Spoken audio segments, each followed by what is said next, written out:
Manny Villar plano nang ibalik sa ABS-CBN ang Channel 2.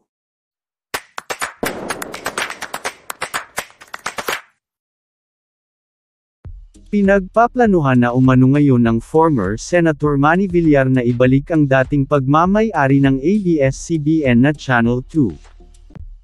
Play na umano nitong ibalik sa ABS-CBN ang programang nito dahil sa walang ang tumatangkilik sa kanilang mga shows at wala din maisip na sariling programa ang mga ito.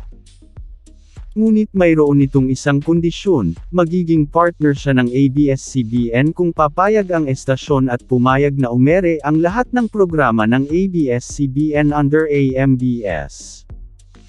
Nakikipag-usap umano ito sa mga Lopez na kung papayag ang mga ito na kukunin ang mga content ng ABS-CBN para ipalabas sa ilalim ng kanilang management.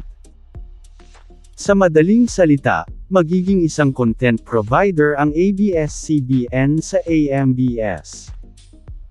Mukhang magandang plano umano ito para sa ABS-CBN dahil wala na silang puproblemahin sa prangkisa at kasabay pa nito makakabalik na ulit sila sa dating nilang station na Channel 2. Magtutulungan umano ang mga nga ito, tutulungan ng ABS-CBN ang mga Villar para umangat ang stasyon at matutulungan din ito ang ABS-CBN para mas mapalawak ang reach ng mga programa nito.